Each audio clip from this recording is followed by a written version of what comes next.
Tov. On commence. Be'ezrat Hashem. Nous allons aujourd'hui, Be'ezrat Hashem,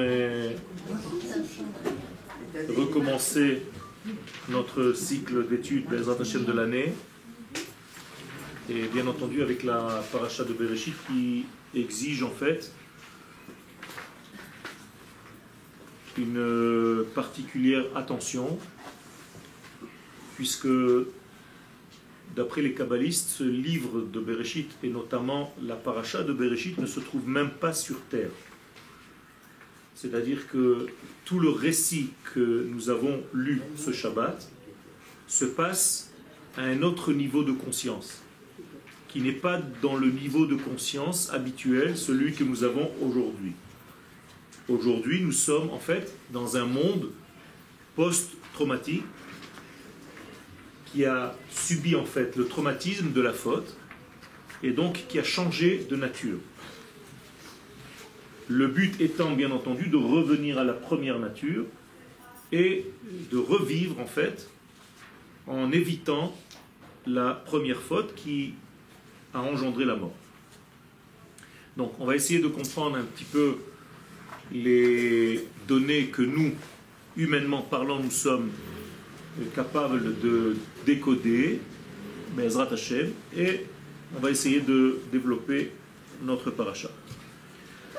Donc, Bereshit, HaTorah Bichlal, Parashat Bereshit Bifrat, donc la Torah d'une manière générale, et la paracha de Bereshit plus précisément, Einan ba'ot le'atzig befanenu netunim mada'iyim beyachas lebriat ha'olam, ne viennent pas nous donner des mesures scientifiques concernant la création.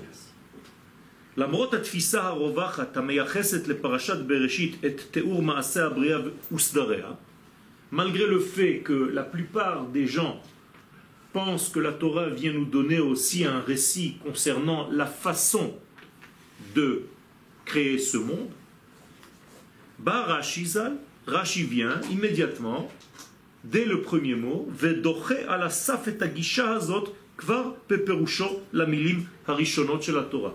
Il vient repousser, refuter cette approche dès les deux premiers mots de la Torah. Bereshit bara. Ve'omer, et il dit, En mikra ze omer ela darsheni. Ces deux premiers mots posent déjà l'homme dans une position de requête. C'est-à-dire que l'homme normal connaissant l'hébreu doit se poser des questions. Autrement dit, quelque chose ne va pas. Dès ces deux premiers mots. Donc Rashi, qui parle bien l'hébreu, voit qu'il y a un problème grammatical. Et il dit, Al korchacha lo limed mikra seder mukdamim ve'ameucharim klum. Enlève-toi de la tête, dit Rashi, que la Torah vient t'enseigner l'avant et l'après, c'est-à-dire la manière d'avoir créé le monde. Autrement dit, enlève-toi de la tête qu'il s'agit ici d'une notion de temps. Ce que veut dire Rashi, c'est que le mot Bereshit ne s'adresse pas à cette notion de temps. En effet, en hébreu, si on voulait dire au début, on aurait dû dire Barishona, ou Ba'atrala, ou Barosh. On ne peut pas dire Bereshit. Quand on dit Bereshit, le fait qu'il y ait la lettre Tav à la fin du mot Bereshit introduit automatiquement en hébreu un nom. Bereshit HaKaitz, au début de l'été. Bereshit HaChoref, au début de l'hiver. On ne peut pas dire Bereshit, puis mettre un verbe après. Ça ne marche pas. Rashi Masbir, donc Rashi nous explique שהמקרא אינו בא ללמד עובדות הקשורות לבריאה ואפילו לא את העובדה שמדובר במעשיו של הבורא עצמו. Rashi nous dit, il ne s'agit donc pas ici de comprendre des phrases, des mots un sens qui est relatif à la création elle-même. Autrement dit, on ne vient pas te dire non plus, sache que c'est Dieu qui a créé le monde. C'est encore plus que ça. Pourquoi? Miprinat Rashi, selon la pensée de Rashi, Emunatenu ba'uvda she'Elohim bara et ha'olam, notre emuna concernant le fait que c'est l'Éternel qui a créé le monde, amra liot netwa belibenu terem gishatenu la texte torani, est ancré en nous bien avant de lire la Torah. Autrement dit, ce n'est pas la Torah qui m'a dévoilé que Dieu a créé le monde. Je dois arriver à cette conclusion bien avant d'avoir lu la Torah. Je dois avoir cette émouna. Ce n'est pas parce que c'est écrit que c'est vrai. C'est parce que c'est vrai que c'est écrit. Vous comprenez là, le problème chez nous? Montre-moi où c'est écrit. On a toujours ce genre de questions. Autrement dit, si je vois écrit, je dis alors c'est vrai. Non, c'est parce que c'est vrai que c'est écrit. Et surtout, dans le texte de la Torah qui est en réalité le texte divin, la parole divine. Yotze le fize. Donc, qu'est-ce qui, concluons, dans une conclusion intermédiaire. Qui c'est qui me dit que c'est vrai? Que quoi? Vous dites c'est parce que c'est vrai que c'est écrit. Ben vadaï. Et d'où c'est vrai? Parce que c'est après toute la vie, la résonance de la vie. Mais c'est j'attends la fin de ma vie pour savoir que c'est vrai. pas il y a du rien tout. à faire entre Pas temps. du tout. Pas du tout. Mais si tu attends de lire que c'est vrai pour croire que c'est Dieu qui a créé le monde, tu as un problème. Mais comment je le sais alors? Mais si c'est écrit et tu crois l'écrit, qui a écrit cet écrit? Je ne crois pas l'écrit, mais comment c'est vrai à Parfait. l'intérieur de moi? Ben, tout simplement par ton vécu. Tu vis. On me dit, prouve-moi que j'existe. Prouve-moi que tu es. À l'infinitif, l'ihiyot. Le nom du Créateur s'appelle le nom de l'être. L'ihiyot, Havaya. C'est-à-dire que le fait d'être, c'est la plus grande des preuves de l'existence de la vie. Je n'ai pas besoin qu'on me le prouve. Si j'ai besoin de te prouver que tu es vivant, il faut vite t'enfermer. Donc, le fait même que tu vives prouve l'existence de Dieu. Comment on dit prouver en hébreu? Les ha'amin. Moralité, at me'amenet et havayato derech havayatech. Tu prouves son existence à travers ton existence. Je vis, ça me suffit. Dieu existe, la vie existe, juste en regardant un oiseau. Car l'oiseau est animé par la vie. On n'a pas besoin de prouver autre chose. Yotze le fize. Donc, il en sort de tout ce qu'on vient de dire. Ki matrat Torah, il est askir et tachlit shel abria, ou lemi hi noada. Quel est le sens de la Torah? C'est pas de nous expliquer comment, d'une manière scientifique, le monde a été créé, par quelle combinaison de molécules ou d'atomes, mais de nous dire pourquoi le monde a été créé. Comprenez bien ce qu'on est en train de dire. Akadosh Baruch Hu ne veut pas nous intéresser au comment, mais au pourquoi de la vie. Ce qui intéresse Akadosh Baruch Hu, c'est pourquoi. A Torah mityacheset la madua, donc la Torah s'adresse plutôt à pourquoi, lama, haolam nivra, velo la ech hu nivra, et non pas comment il a été créé. Quelle est la différence entre le pourquoi et le comment? Le comment, où est-ce que tu peux aller le chercher? Dans la science. Le pourquoi, tu ne peux pas le chercher dans la science. Tu peux le chercher seulement dans le moussar, dans l'éthique. Est-ce que ce monde a un sens? Est-ce qu'il veut nous amener quelque part? Auquel cas, ce monde a un but. Et donc, ce monde n'a pas été abandonné. ni personne. Car il y a quelqu'un qui met en ordre toute cette création et il se soucie en fait de nous faire comprendre. Parce que non seulement il a créé ce monde, mais il a en plus eu le souci de venir nous en parler. Et c'est en réalité le dialogue de Dieu avec l'homme. Vous voyez donc que son but n'est pas de lui dire, tu sais, j'ai pris telle molécule, telle chose, et j'ai fabriqué un ensemble qui a formé ce que tu es. Jamais on a vu ça dans la Torah.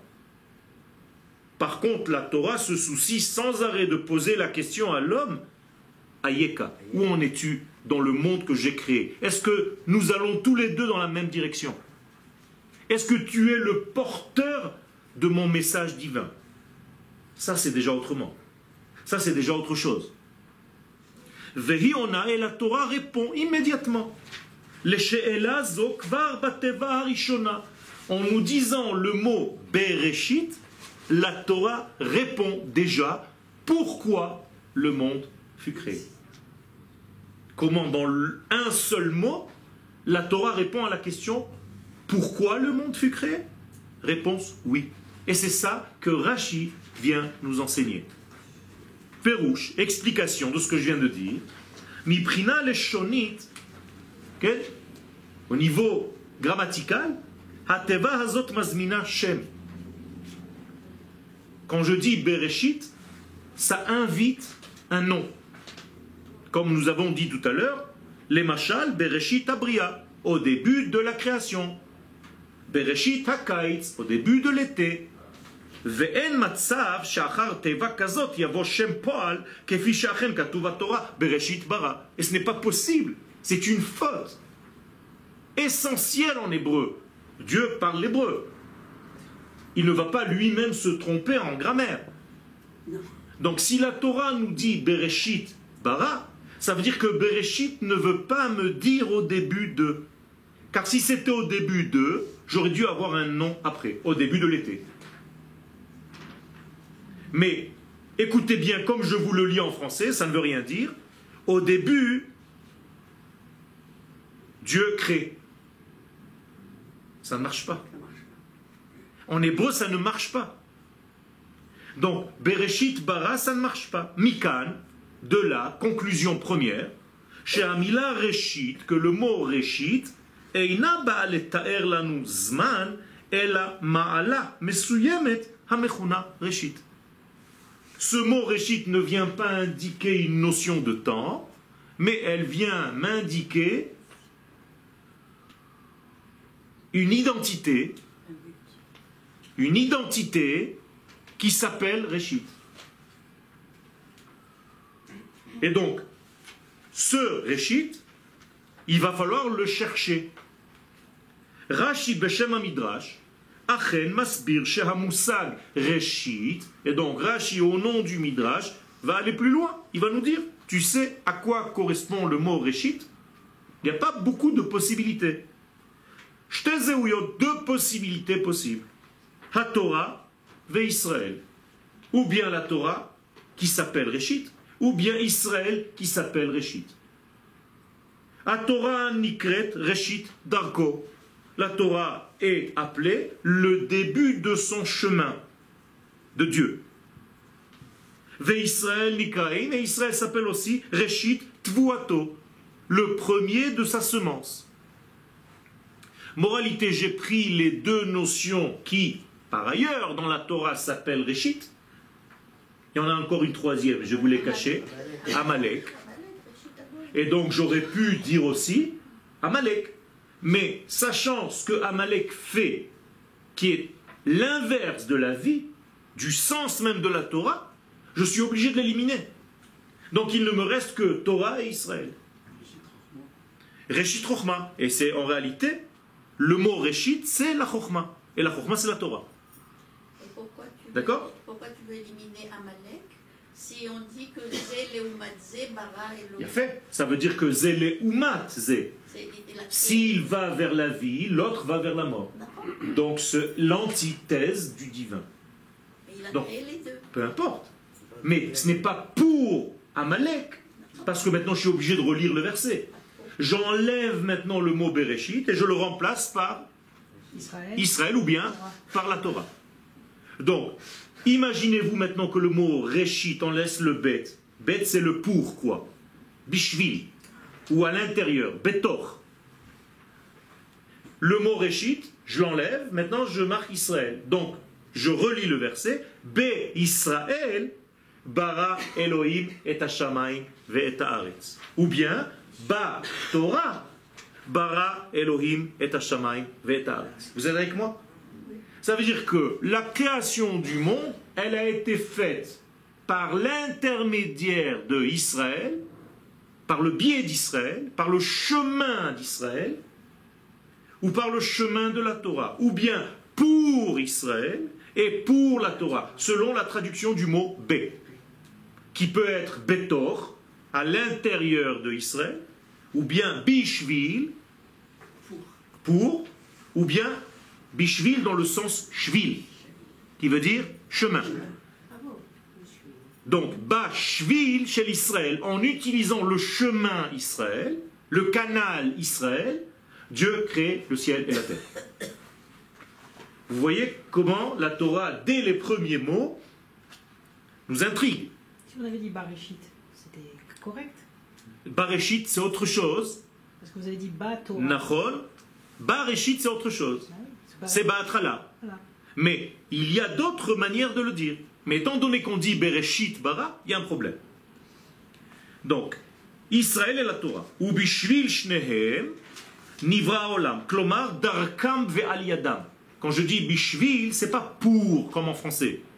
Quand vous traduisez en français bishvil, pour, c'est pas seulement ça.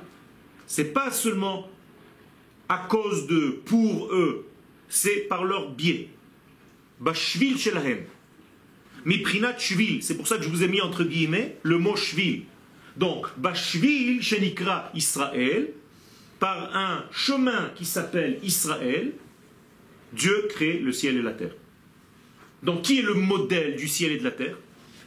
Israël, ou bien la Torah. Or, le Zohar nous dit par ailleurs que Israël et la Torah, c'est une seule et même chose. Et Akadosh Baruch Hu avec. Ça veut dire quoi? Ça veut dire que nous sommes en train de tourner en rond pour nous dire qu'en réalité, le biais par lequel toute la création est là, c'est seulement Israël et la Torah. Donne-moi une preuve historique à cela, le don de la Torah au mont Sinaï. Si Israël ne reçoit pas la Torah au mont Sinaï, le monde disparaît. Moralité, ce par quoi le monde a été créé, ce pour qui le monde a été créé, s'il ne vit pas, s'il n'est pas là, s'il ne reçoit pas la chose dans ce monde, le monde n'a pas de sens.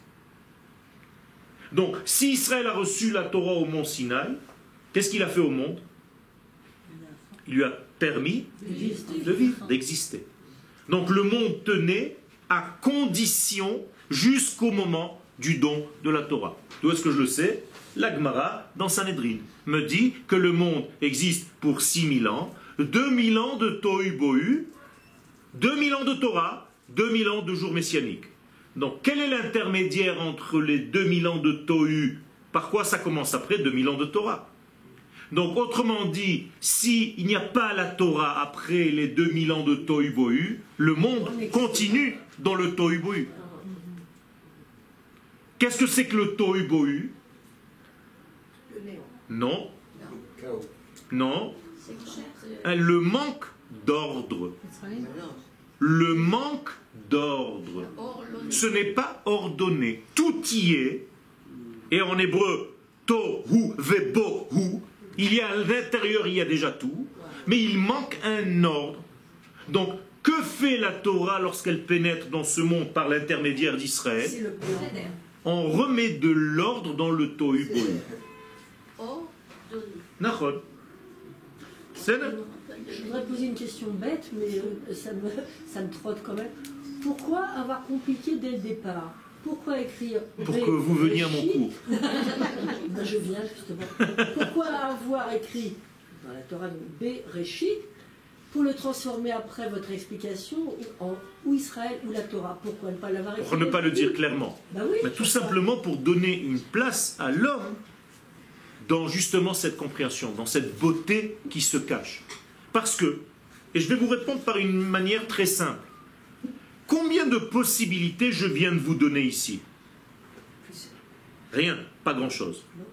Il y a des centaines de milliers de possibilités. Comment mettre tout ça dans un mot? C'est impossible. Donc Dieu va faire un tzimtzum, une contraction dans un mot, en donnant la capacité au peuple qu'il a choisi pour cela de pouvoir l'expliquer.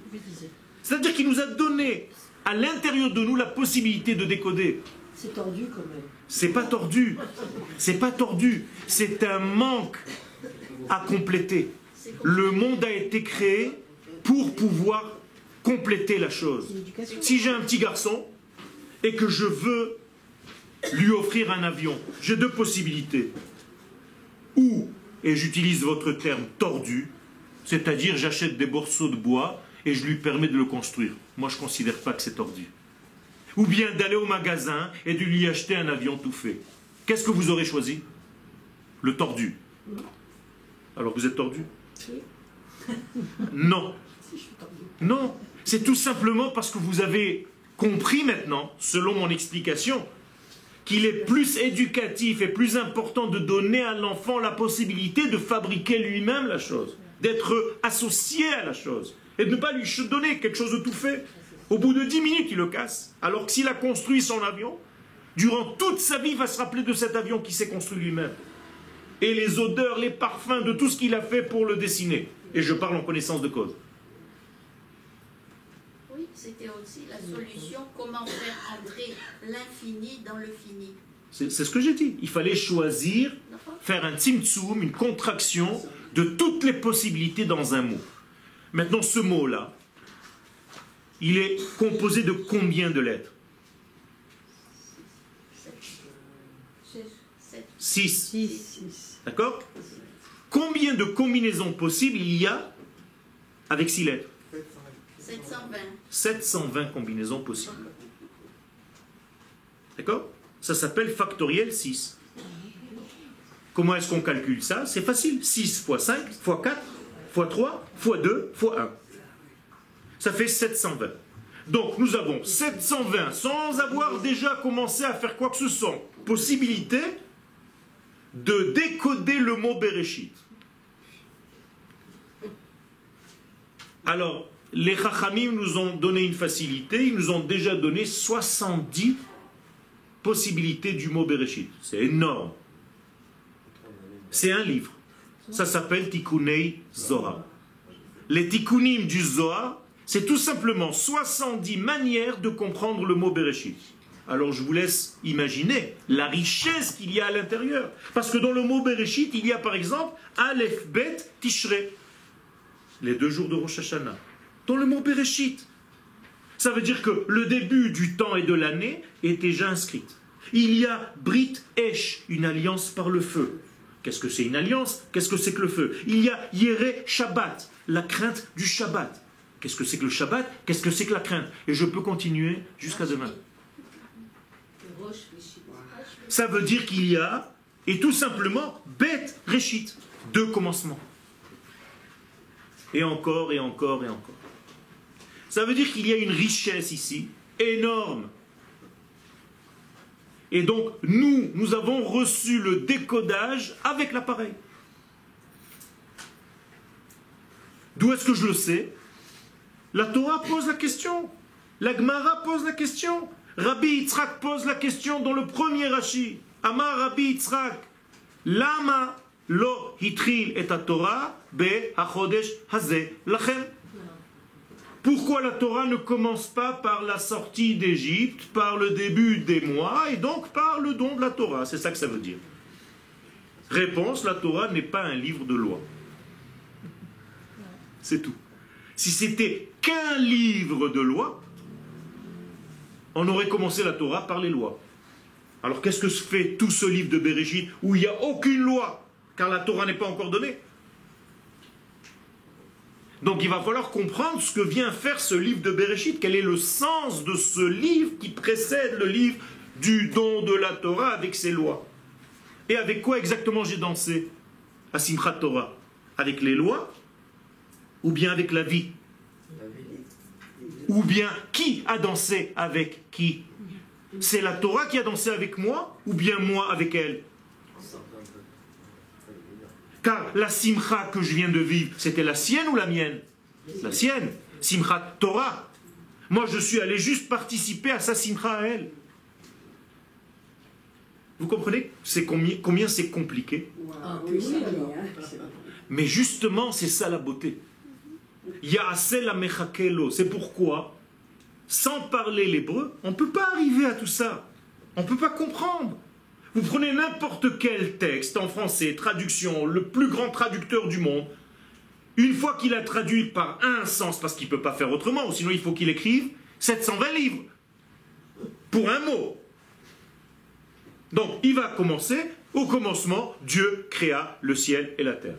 Donc au commencement, déjà une faute. Dieu, déjà une faute. Dieu, Elohim. Quel Dieu? De quoi tu parles? Et lequel de Dieu? Il y a Hachem, Elohim, Tsevaot, Shaddai. Toi, tu ne sais pas faire ça en français, tu ne comprends rien. Donc, traduction égale trahison. Donc, le premier verset, le ciel et la terre, qu'est-ce que ça veut dire? Où commence le ciel? Par combien de centimètres de la terre? Je vous pose la question. Qu'est-ce que c'est que ce ciel? Où il y a déjà de l'eau, car la création de l'eau n'existe pas dans la Torah.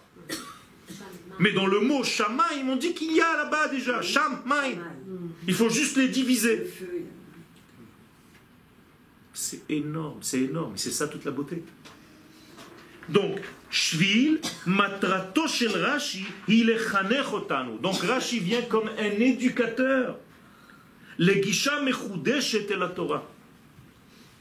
Pour une approche nouvelle vis-à-vis de la Torah.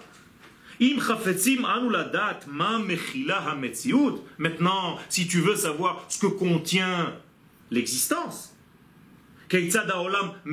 comment est-ce que le monde fonctionne, et comment la vie s'est développée, va chercher chez les scientifiques. Tu trouveras des réponses à droite à gauche. En tout cas, c'est pas ce que la Torah vient te donner. C'est pas son travail, c'est pas son but. La Torah oseket bapan ha-musari. La Torah s'occupe du côté moral. Qu'est-ce que c'est le moral? Qu'est-ce que ça veut dire le moral? Je suis pas d'accord. Avec quoi? Parce qu'on traduit Moussari, Oui. ça vient de Moshe Kibel Torah Sinaï ou Masoud. C'est la transmission, le Moussari. Et les Goïms ont traduit ça par la mort. Ok. Et nous, on parle de Chouké Achayim. Ok. Et l'autre de Chouké à... Mais je parle d'une morale divine. C'est la même chose. Oui, c'est divin. Il n'y a pas de morale humaine. Ça n'existe pas. Voilà. D'accord. Mais je sais de quoi je parle. Nous, on sait. Alors, c'est bien d'avoir posé la question. C'est-à-dire que, je vais vous poser une question simple. Au niveau scientifique, le monde existe depuis combien de temps? Des milliards d'années. Des milliards d'années. 13,7 milliards. Ok, 13,7 milliards d'années. Le mec, il a été un petit peu loin quand même. Vous pouvez me dire quelque chose, un récit de ce qui s'est passé pendant ces 13,7 milliards d'années? Il n'y a rien. Tout s'est condensé où? Dans les 6000 ans que nous connaissons. C'est bizarre quand même. Il n'y a rien, il n'y a aucune trace. Il ne se reste rien du tout. Il y a un texte du dernier singe. Il n'y a rien. Ça veut dire que c'est quand même fou que tout ce que nous connaissons, dans l'histoire, se regroupe dans les 6000 ans dont la Torah parle. Pourquoi? Parce que tout ce qu'il y a avant la création du premier homme, c'est de la préhistoire. Et ça n'intéresse pas la Torah. La Torah ne s'adresse qu'à ce qui va faire avancer le processus de quoi? De la révélation de l'infini dans ce monde. Quand est-ce que ça a commencé? Avec l'apparition du premier homme. Donc, la notion de Adam introduit automatiquement, d'après ce que je viens de dire, une notion de tikkun. Et c'est pour ça que le Zohar nous dit, dès que tu emploies le mot Adam, sache que tu es en train de parler d'une réparation, en réalité de compléter le manque créé dans la création du monde. Mais ça veut dire que ça existait alors la préhistoire. Ben voilà. Mais ça ne nous intéresse pas. De la même manière que Moshe a fait des centaines de milliards de choses dans ta vie, et toi tu ne connais que 1 an et demi de la vie de Moshe. Vous savez que vous connaissez que 1 an et demi de la vie de Moshe? Toute la Torah ne parle que de 1 an et demi de Moshe Rabbeinu. Alors qu'est-ce qu'il a fait? Il est mort jusqu'à 120 ans. Ça veut dire que pendant 118 ans et demi, alors pourquoi il n'y a pas marqué que Moshe Rabbeinu il est allé boire un café chez Madame Ben Soussan? Pourquoi? C'est pas intéressant. Ça n'intéresse pas le système de dévoilement de Dieu sur terre. Autrement dit, la Torah est mégamatite, c'est-à-dire elle a un but bien précis et elle ne s'en détache pas. Son but, c'est d'amener ce moussard dans le monde. C'est tout ce qui l'intéresse. Donc on va raconter que ce qui intéresse. Mais il y a eu d'autres créations avant l'homme. On s'en fiche. Non, mais d'autres créations comme l'homme. Non, on s'en fiche de ça. C'est pas ton histoire de maintenant. Mais c'est quand même Hachem qui les a créés. Peu importe, c'est pas ton histoire de maintenant. S'ils avaient une Torah à eux, c'est leur Torah à eux. Ta Torah te parle à toi et Dieu a choisi les mots pour toi aujourd'hui et pas pour eux hier. C'est tout. C'est une autre histoire. En hébreu, on raconte aux enfants l'histoire du bonhomme bleu. Connaissez cette histoire?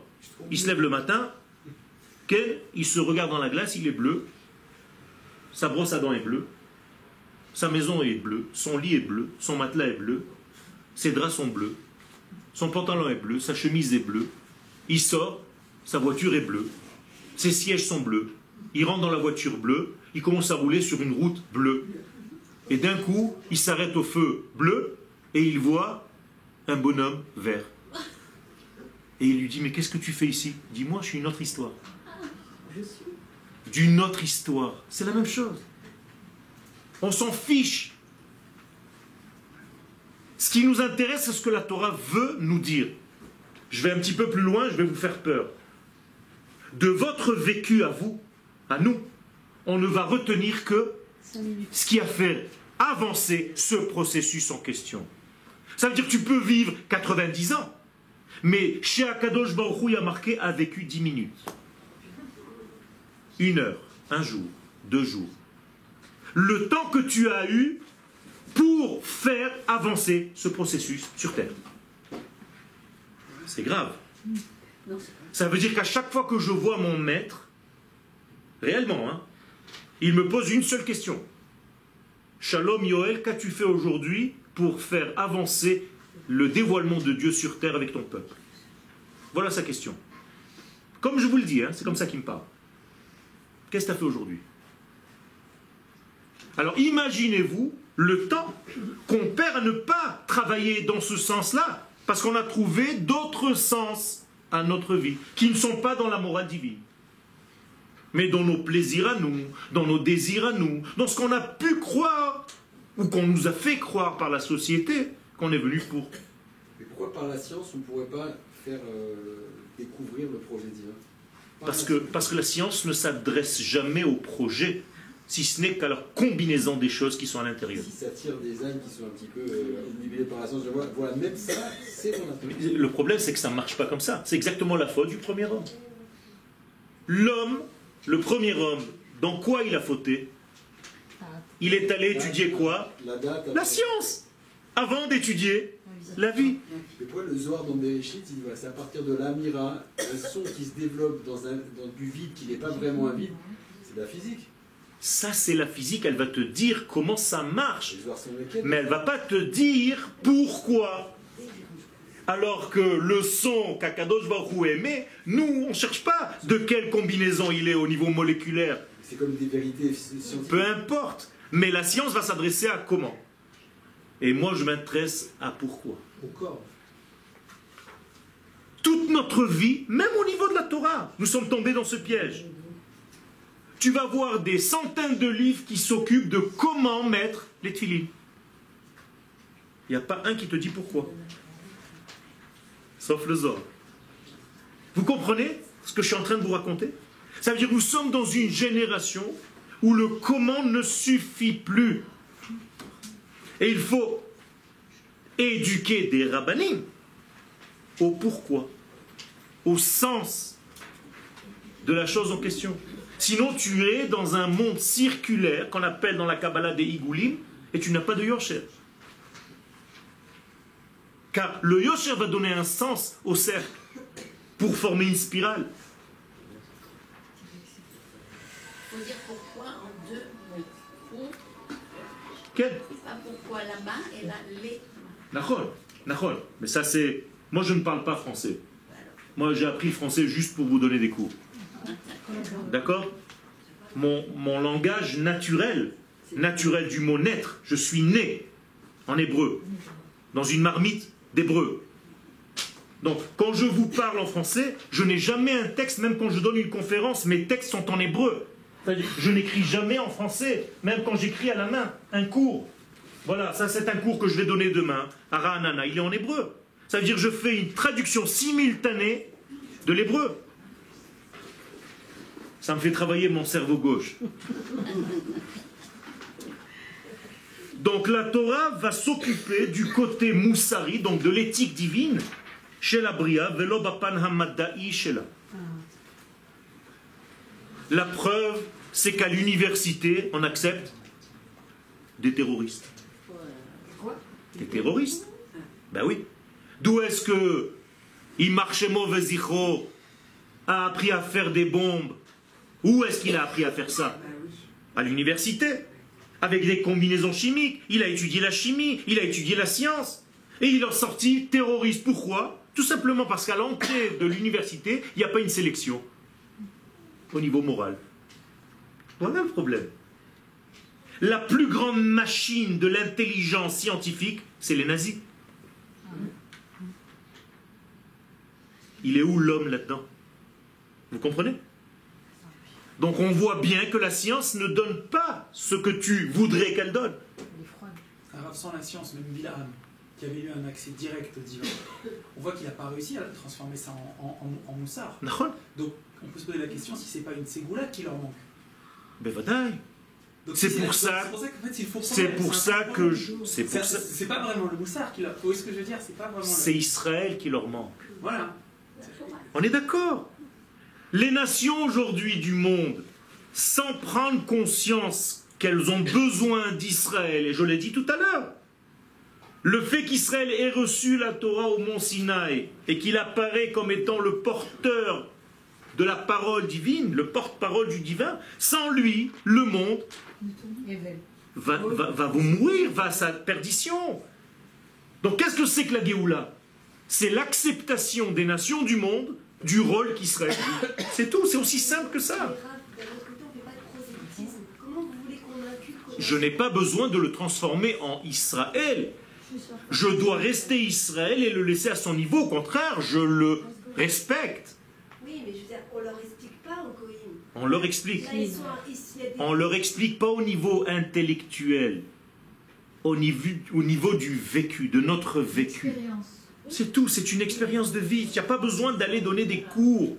On donne des cours à ceux qui s'intéressent au Bnei Noach. On le fait. Mais c'est pas par ça. C'est par la connexion avec des valeurs de l'infini que les nations du monde vont prendre conscience. Et ça passe d'une manière politique. Et pas seulement toranique.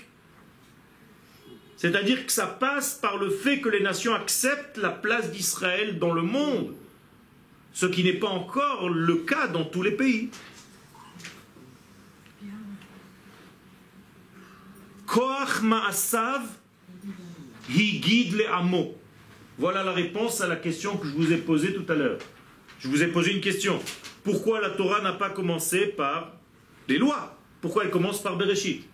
Réponse: Koach ma'asav higid le'amo. Moi, la vérité, je ne comprends même pas ce que la réponse vient faire là-dedans. Est-ce que quelqu'un peut me la traduire? Hachem veut donner au monde le message que c'est son Kohar qui a créé cette terre, ce cosmos, et il l'a fait pour Klal Israël et la Torah. Presque. Koach Ma'asav Higid. Mazé Higid en hébreu? Non. C'est Gidim. Yimshich. Continue. Gidim. C'est les nerfs. Les Hamshich, les Hagid, c'est comme les Gidim. Qu'est-ce que font les Gidim dans mon corps? Ils transmettent Le sang dans tous les l'information en question au reste du corps. Donc, Koach Ma'asav, le potentiel de l'action divine, Higid, il a fait passer par Israël. Vous comprenez ce que ça veut dire? Ça veut dire qu'en réalité, nous sommes les vaisseaux sanguins d'Akadosh Baruch Hu. C'est par nous qu'Akadosh Baruch Hu amène le sang de la vie à tous les recoins du corps cosmique. Vous êtes avec moi? Ça se fait dans les cavanotes, ça. On n'a pas besoin d'être chez les Goïm, les nations. Pour le Tout à fait. Donc en fait, on Tout à doit fait. prier pour elles. Un véritable roi n'a pas besoin de sortir de son royaume. Les gens viennent le voir. Donc en réalité, c'est l'histoire. Et c'est le sens de l'histoire, dans tous les sens du terme. Les nations du monde vont venir recevoir leur bénédiction ici pendant la fête de Sukkot. Ça, c'est rien encore. Préparez-vous à... C'est rien pour l'instant. Ça va aller en s'amplifiant. C'est une prophétie. Et vous le voyez, c'est en train de se réaliser. Pourquoi? Parce que le peuple d'Israël est sur sa terre maintenant. Donc les nations du monde, intuitivement, se disent, mais alors, tout ce sur quoi nous avons construit nos religions, c'est en train de se casser la figure. Non, mais c'est la négation de tout ça. Ben vadaï, puisque nous avons supposé que le peuple juif jusqu'à présent était maudit. Or, s'il est maudit, comment il peut revenir sur sa terre? Donc, un bon goy, honnête, il y en a. Il se dit, attends, ils m'ont raconté des histoires. C'est le peuple juif qui est sur sa terre aujourd'hui. Donc, il se passe quelque chose là. Akadosh Baruch Hu lo tarach leotzi et Israël mi Mitzrayim. Dieu n'a pas pris la peine de sortir un peuple entier d'Égypte, ou les Idgalot elav be Sinaï, et de se dévoiler à lui au mont Sinaï, bechde le'avir lo meida shuaya mesuga le'avin be'atzmo derech hakirato asichlit madaït, pour lui donner juste une information scientifique qu'il aurait pu trouver tout seul. Arrêtez, quoi. L'infini béni soit-il descend dans ce monde pour nous sortir à nous d'Égypte, juste pour nous dire, tu sais, les molécules qui ont créé le monde, c'est H2O+. Arrêtez. Il y a un sens à cette descente divine dans ce monde. D'ailleurs, rien que d'y penser, moi ça me fait peur. Que l'infini béni soit-il descende pour sortir son peuple, pas un autre, pour qu'il commence à bosser, parce que tant qu'il est en prison, il ne peut pas bosser, parce qu'il est en exil. Et aujourd'hui, malheureusement, il y a encore des gens qui maintiennent l'exil et qui tiennent des communautés en otage. Comment ils font? Comment ils font? Comment ils n'ont pas peur de cloîtrer leur peuple en leur offrant des soukotes mobiles dans des camions pour leur dire style tu as fait Chag HaSukkot. Mais de qui tu te moques?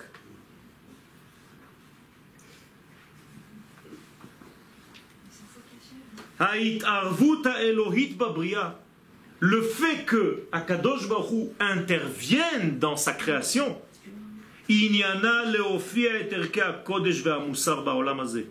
tout ça c'est pour une chose, c'est pour que ces valeurs de l'éthique divine descendent sur terre.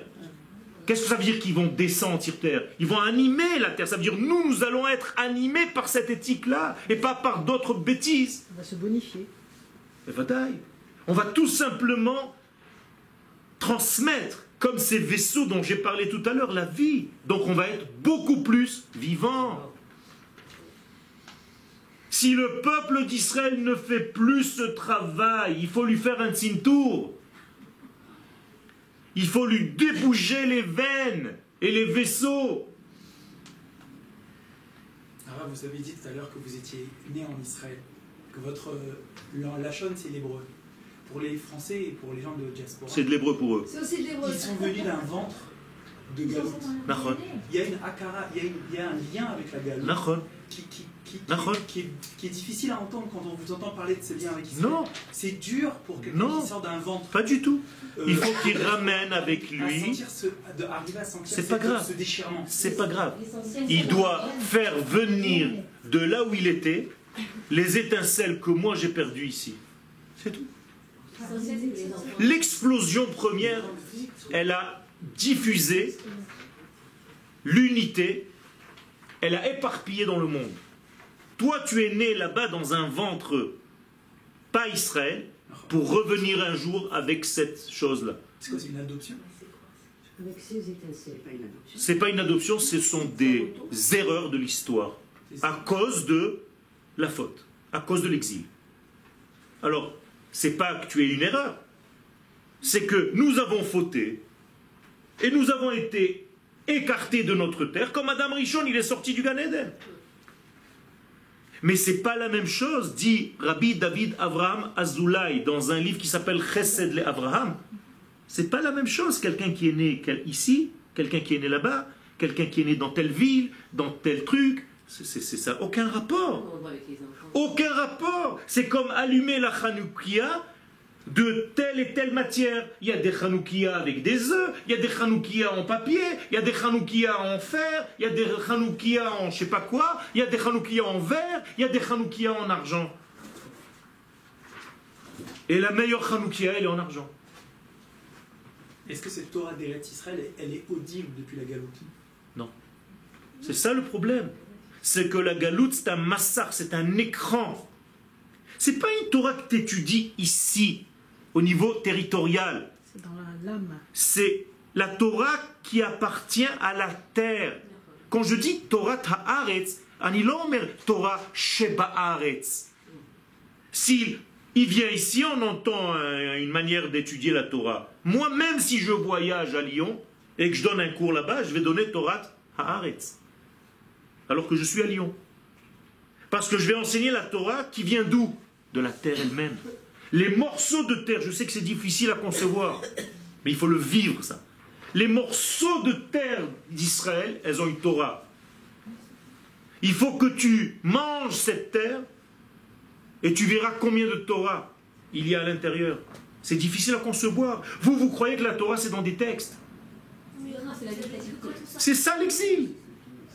Quand on sortait d'Eretz Israël, on n'avait plus la Névia. La Nevoa.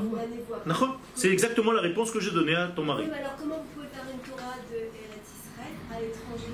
En leur donnant juste un ressenti du vécu que nous avons ici. Tant que tu ne sens pas et tu ne goûtes pas, tu ne peux pas. Il est dit en hébreu ta'amu ou kitov. Alors je leur donne juste un petit rêve, une petite bulle, une bulle. Je me rappelle, je sais comment ça se passe. Je vais là-bas, je passe un Shabbat avec eux, ils sont comme ça. C'est une bulle. Motsai Shabbat, ils rentrent à la maison, ça va chérie, tout va bien, qu'est-ce qu'on fait demain, on mange au resto, ça c'est fini. Ils étaient dans une bulle, ils sont sortis de la bulle. Ça c'est l'exil, en malasot. Yesh malasot, là-bas. C'est tout ce qu'il faut faire. C'est la terre qui nous nourrit. C'est la terre. Nous allons lire bientôt cette semaine, Noach. C'est pas facile ou c'est facile de rentrer dans l'arche? C'est très difficile. Pourquoi tel éléphant et pas un autre est rentré? Pourquoi ce tigre-là avec sa tigresse et pas l'autre, son voisin, juste à côté? Pourquoi toi, Akadosh Baruch Hu, t'as pioché alors que ta voisine, juste à côté, elle est restée encore là-bas? Pourquoi il ne ressemble pas ça à nos familles quand il est ici? C'est un travail de nettoyage. Geulatam shel Israël, kim'a, kim'a. Il faut se nettoyer. C'est pas parce que tu es sorti que tout est net. Il faut du temps pour que l'Égypte sorte de toi. La preuve, je vous parle encore en français. Et alors pourquoi on a choisi cet éléphant et pas celui-là? Parce qu'un éléphant, ça trompe. HaTorah oseket. Vous voyez que j'ai aussi des cultures de là-bas. Vous maîtrisez bien. Je me suis comme un caméléon. pour pouvoir vous donner des cours. HaTorah oseket benose echad ve'amada osek benose acher. C'est tout. La Torah s'occupe d'un sujet et la science s'occupe d'un autre sujet. La Torah s'occupe de la rédemption de l'existence. En comblant tous ces vides, tous ces manques. Alors que la science, elle, c'est des faits. Je vois un résultat. La science ne peut pas partir d'une cause. Elle part du résultat. Alors que la Torah, elle part de la cause. Alors quel est l'intérêt de la science? De compléter la Torah. C'est-à-dire de donner aussi le comment. Et pas seulement le pourquoi. C'est très intéressant.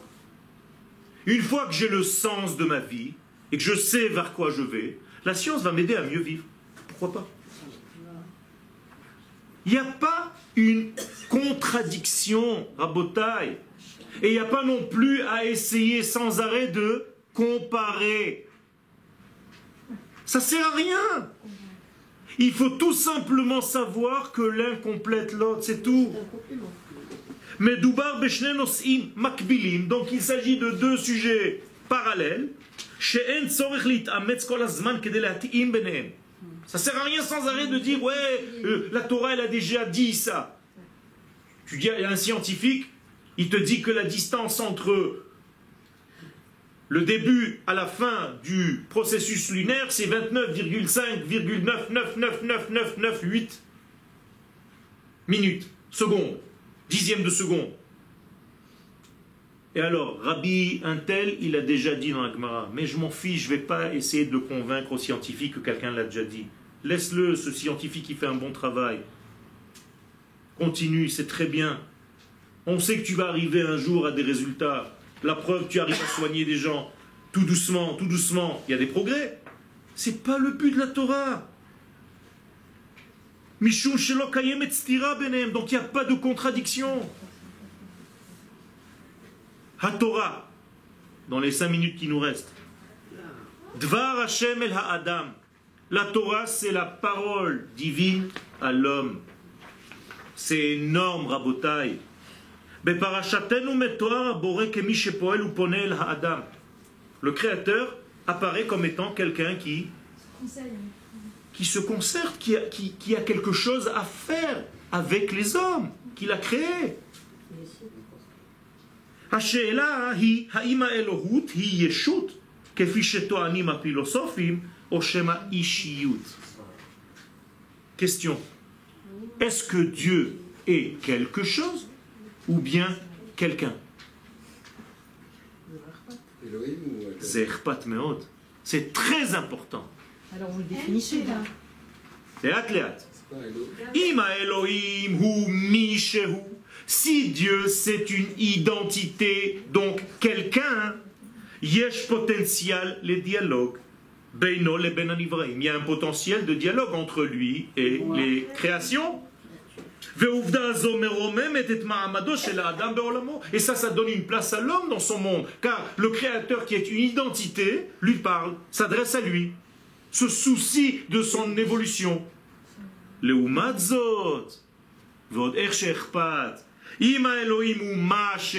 Si Dieu sait quelque chose,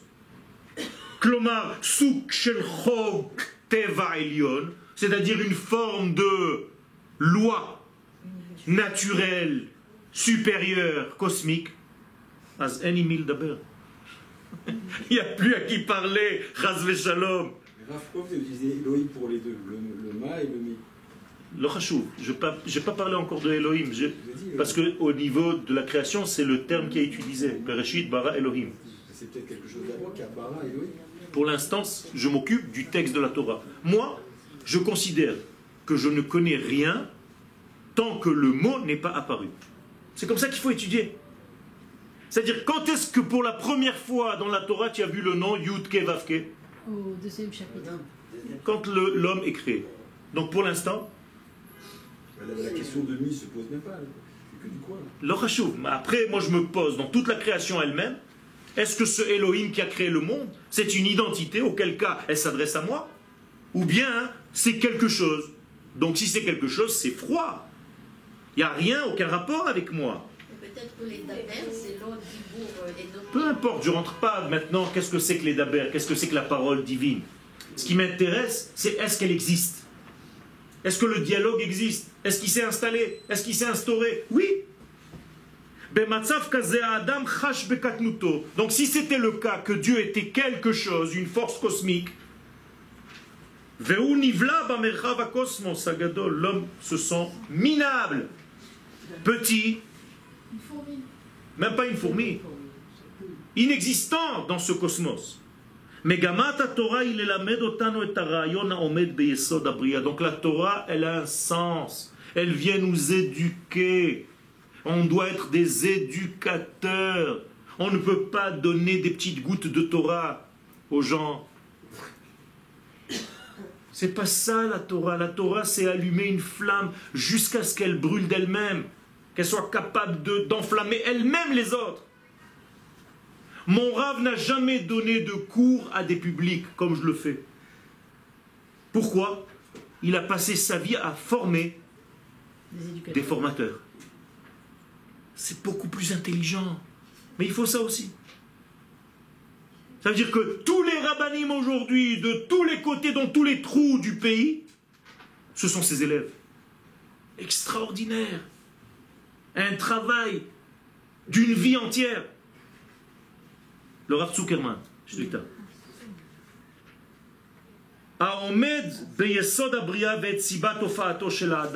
Et donc je dois arriver un jour à comprendre le but même de mon existence. Pourquoi je suis là?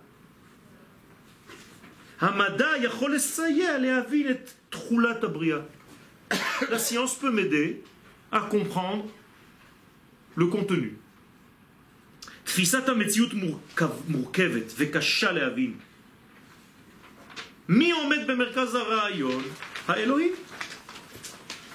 L'existence telle que nous la vivons est complexe.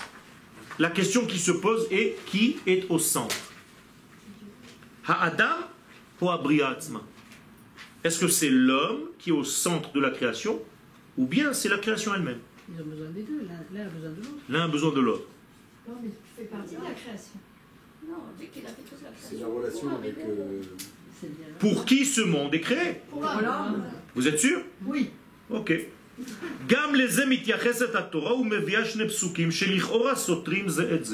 La Torah n'est pas aussi d'accord que vous. La Torah. Et la Torah, c'est Akadosh Baruch Hu. Il nous dit qui est le plus important dans ce monde. Et il nous apporte 2 versets pour continuer le tordu. 2 versets qui vont se contredire. Ça veut dire que tu vas encore devoir bosser. C'est pas possible, mais dis-moi clairement. Beperek Aleph, en effet, premier chapitre, Ha'adam mofia bemizgeret hateva, l'homme est une partie de la création. Il y a eu un moustique juste avant lui. Après, il y a l'homme, on ne sait pas ce que ça veut dire. Kechelek min abria. Par contre, Beperek Bet, Ha'adam et Toar kedmut merkazit achrayit al kol hayekum. D'un coup, il devient responsable de tout l'univers. Alors choisis. Qu'est-ce que je suis? Bien, ça dépend. Si tu es en dehors du système, tu as oublié le système primordial premier, alors qu'est-ce qu'on te dit? Yetush kadamcha. Un moustique t'a précédé. C'est marqué comme ça dans la Gemara, Rabotai. Et d'un autre côté, tu dois te dire Bishvili nivra olam. Le monde a été créé que pour moi. Alors fais attention. D'un côté, ça paraît être orgueilleux. Pas du tout. Quand on te dit juste à côté que le moustique t'a précédé, ça veut dire que même quand tu dis que le monde fut créé pour moi, c'est dans un autre sens. C'est dans le sens de la responsabilité que j'ai vis-à-vis du monde. Parce que quand je jette mon petit chewing-gum à moi tout seul, et que personne ne me voit, ou quand j'ai raté, parce que je fais des exercices de basket à distance, un bout de papier, et que je continue parce que j'ai pas le temps de revenir le chercher, tu as l'impression que c'est entre toi et la poubelle. tu es en train de mettre un désordre dans l'univers. Il suffit d'être suisse. Okay? C'est ça que les Suisses doivent ramener avec eux lorsqu'ils font leur aliyah. Je rigole pas. Voilà, c'est ce qu'elle vient de dire à sa sœur. Donc, Baruch shekivanti leda'at gdolim. Et chacun de nous ressent ça en son fort intérieur. Des fois tu te lèves le matin, tu te dis je suis le nombril du monde. Je suis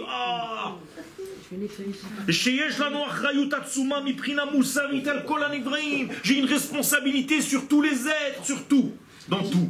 Qui c'est qui se lève en se disant ça le matin? Il y a des gens qui se lèvent. Je me lève en disant je suis le maître du monde. Le maître du monde. J'ai reçu une responsabilité et si moi je fais un trou dans ma cabine, le bateau tout entier risque de couler. Bien sûr. C'est très important de dire ça. Mais l'ifamim, des fois on sent exactement l'inverse. Nous sommes des nains par rapport à cette grandeur cosmique qui nous entoure.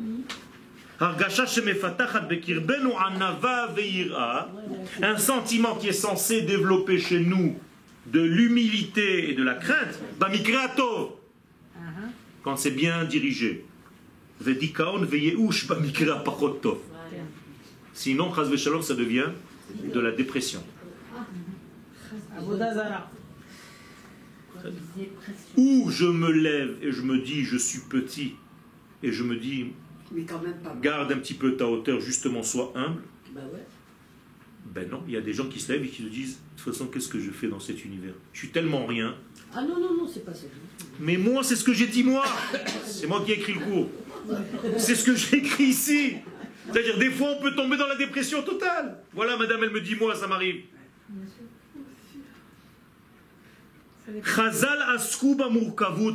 Et donc, les sages ont pris compte de ces deux pôles.